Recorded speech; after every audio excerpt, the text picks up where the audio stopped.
Fidel Castro was an imperative force for change in Cuba in the period of 1953 to 1970, through his revolutionary actions and regimes to his inspirational speeches that could win the support and faith from the Cuban population. Castro had an undeniably monumental impact on Cuba. However, the effectiveness and the consequences in some occasions are questionable to an extent. Castro had an extensive impact on Cuba and its people. This was evident from his force for change as a revolutionary power, to his leadership and promises, and finally his execution and lack thereof in fulfilling these reforms. In assessing Castro, both positive and negative changes have occurred, and must be considered in determining his impact and to what extent he was a force for change in Cuba from 1953 to 1970. General Fulgencio Batista was a crucial factor leading to the revolution. Fidel Castro campaigned for a congressional seat as a member of the Orthodoxo Party, calling for a responsible government and an end to corruption. As election day approached, Fidel Castro had a real chance of victory. The Cuban population wanted a new and liberated government. On March 10th, Fulgencio Batista led a military coup, shattering the Cuban democracy and Fidel's political aspirations. This action sparked the revolutionary fire within Castro. Exiled Cuban author Carlos Alberto Montana stated in relation to this action by Batista, "Batista's coup opened a Pandora's box. He created the perfect conditions for the rise of a revolutionary hero." Castro, as a result of Batista's actions, replied to this by saying, "I have to deliver a blow. I have to make a revolution." This displays how Batista was a factor in the development of the revolution. Castro used his motivation to bring down Batista, therefore as a force for change in Cuba. As a result of Batista's impact on the revolution, Castro's sole participation in the revolution is lessened to an extent. On July 26, 1953, Fidel Castro, in an effort to incite a rebellion, led 129 men and 2 women in an audacious assault against the Moncada army barracks in Santiago de Cuba. The mission was a failure, with 69 deaths and forcing Castro to retreat. However, Castro used his trial to condemn Batista's dictatorship. He also promised Cubans a better life when Batista was gone. He ended his speech with words that continue to impact the modern world today. "Condemn me. It does not matter. History will absolve me." This powerful quote exemplifies the force that Castro was, and his undeniable ambition towards changing Cuba. Ricardo Bofill, a human rights activist, affirmed the effectiveness of Castro's speech. It had a profound impact. It touched on many social problems. It spoke of teachers without jobs, of peasants without land, of poverty. "History will absolve me" had a profound message of social justice. Clearly, Fidel Castro was a significant figure in the revolution, and his strive for change in Cuba was not only exemplified through his actions, but through his words. After Castro and Real's release, they continued the revolution against the Batista regime. Before the Granma invasion on December 2, 1956, Castro uttered the words, "We shall be free or martyrs." This short statement elicits Castro's commitment and his will to die for the cause. This increases the force that Castro was, as it outlines his devotion towards liberating Cuba. On December 2nd, 81 men landed on the eastern coast of Cuba in an armed expedition against Batista. All the men were killed or captured except for Fidel, Real, and Ernesto Che Guevara, and 9 to 18 others. These men retreated to the Sierra Maestra to wage guerrilla warfare against Batista's forces. Castro's constant dedication and commitment were seen in the Granma invasion.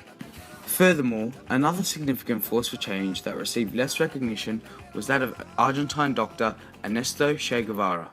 Che was a parallel force in Castro's movement. Guevara shared many of the ideas of Castro. However, he not only supported Castro, but he was also a major force in the revolution. War reporter and author John Lee Anderson commented on Guevara's tremendous impact and his universal respect. Even his ideological foes admire him, because he represents the great virtues it takes to be a revolutionary. Che Guevara was evidently a pivotal figure in the revolution and subsequent to the victory. Although he was a parallel force to Castro, Guevara had a profound impact on the revolution.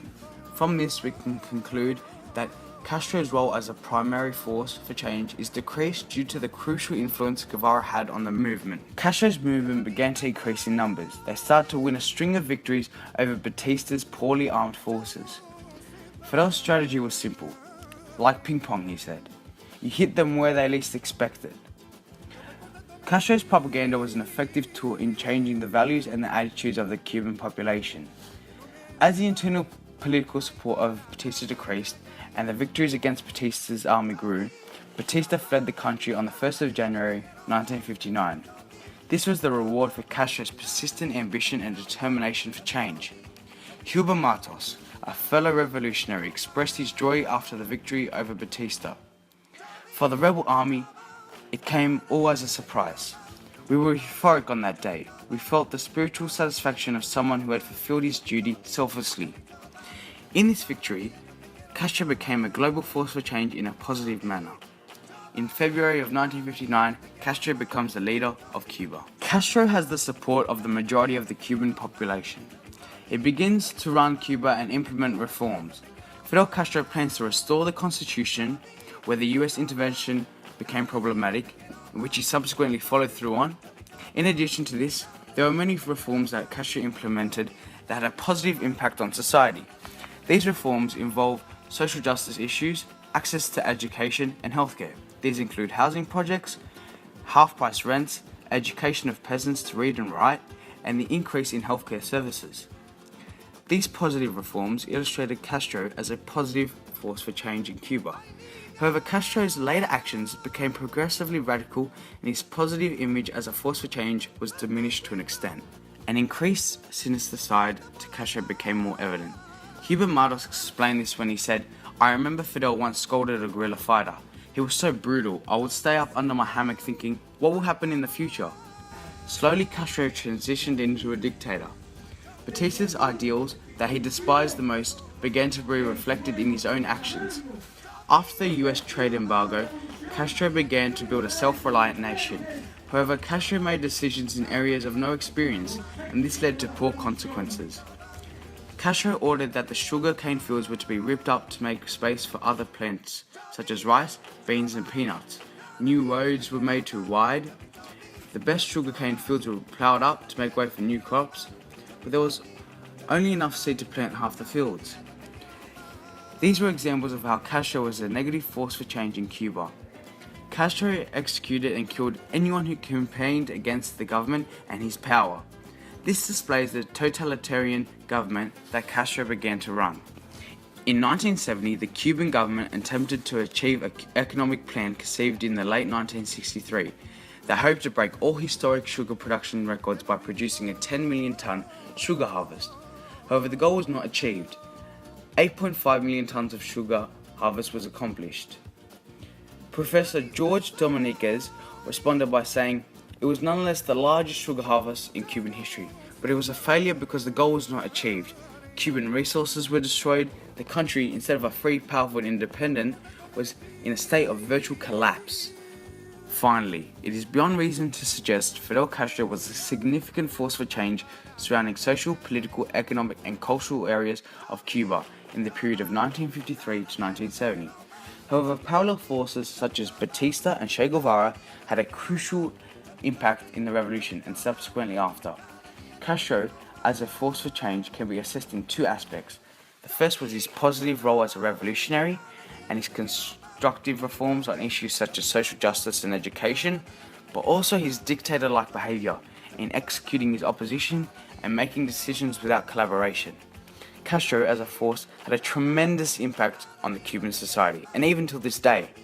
However, the extent to which he was a positive or negative force remains undetermined.